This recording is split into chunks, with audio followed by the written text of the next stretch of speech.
నమస్తే, welcome to NSTV news. ముందుగా ముఖ్యాంశాలు.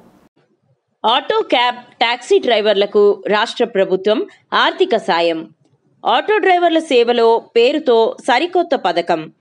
ఎన్నికల సమయంలో హామీ ఇవ్వనప్పటికీ ఆటో డ్రైవర్లకు కూటమి ప్రభుత్వం సాయం ప్రకటించిందని, తొలి ఏడాది 2,90,669 మంది ఆటో డ్రైవర్లకు 436 కోట్ల మేర వారి ఖాతాల్లో జమ చేయడం జరుగుతుందని తెదేపా నేత మాజీ మంత్రి దేవినేని ఉమామహేశ్వరరావు తెలియజేశారు. ఈ కార్యక్రమం జరుగుతున్న ప్రాంతానికి ఆటోల్లో వచ్చి ఆటో డ్రైవర్ల సేవలో రాష్ట్ర ప్రభుత్వం ఏ విధంగా ముందుకెళ్తుంది, ఎందుకంటే స్త్రీ శక్తి పథకం అమల్లోకి వచ్చి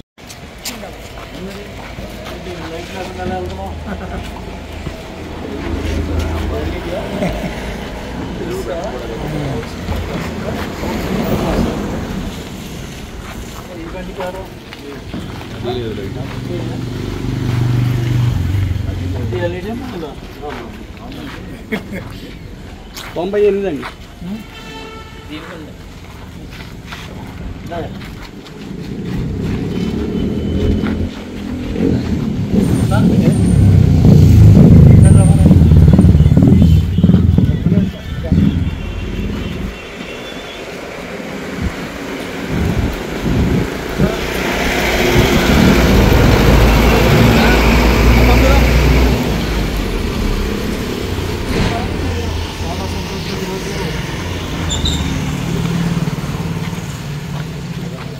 ముప్పై రోజుల్లో మీరు 1వ తారీఖు రండి, మీరు 2వ తారీఖు రండి అని అలా చెప్తున్నారా?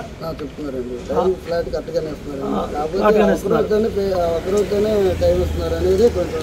అంటే స్లాట్ ఇస్తున్నారు, దాని ప్రకారం జరుగుతుంది. కానీ ఆ రోజులో అవ్వకపోతే మేము ఫ్లాట్ బుక్ చేసుకున్న డబ్బులు వేస్ట్ అయిపోతున్నాయి. మళ్ళీ ఫ్రెష్గా మళ్ళీ మనం బండి ఫెయిల్ అయిన తర్వాత మళ్ళీ ఇవాళ ఫెయిల్ అయితే మళ్ళీ నీకు స్లాట్ రావాలంటే ఎన్ని రోజులు పడుతుంది? మళ్ళీ 4 రోజులు కానీ ఏదైనా టైం ఇస్తారు అంటే మనం ఫ్లాట్ బుక్ చేసుకుంటే ఇప్పుడు అంటే ఇబ్బందులన్నీ కూడా ట్రాన్స్పోర్ట్ అధికారులు దృష్టిలో పెట్టుకొని ఆటో డ్రైవర్లకి ఇటువంటి సేవలు ఇంకా అందుబాటులో తీసుకొచ్చి ఇంకా త్వరితగతిన ఇటువంటి ఇబ్బందులు లేకుండా చేసినట్లయితే వాళ్ళు ఇంకొక 2 ప్రయాణాలు 3 ప్రయాణాలు ఇంకోటి చేసుకోగలుగుతారు.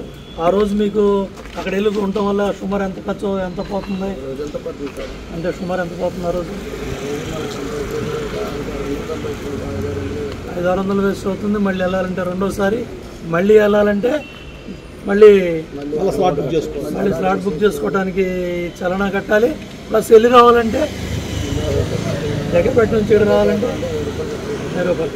ఇట్లా ఇవన్నీ కూడా ఇంత మైన్యూట్గా వాళ్ళ చంద్రబాబు నాయుడు గారు ప్రభుత్వానికి అధికారులు చెప్పేది ఇదే. ఇవాళ మైన్యూట్ లెవెల్లో వెళ్ళి ఇంకా ఎంతవరకు మనం ఇది వెసులుబాటు చేయగలం, ఎంతవరకు తగ్గించగలం, ఎంతవరకు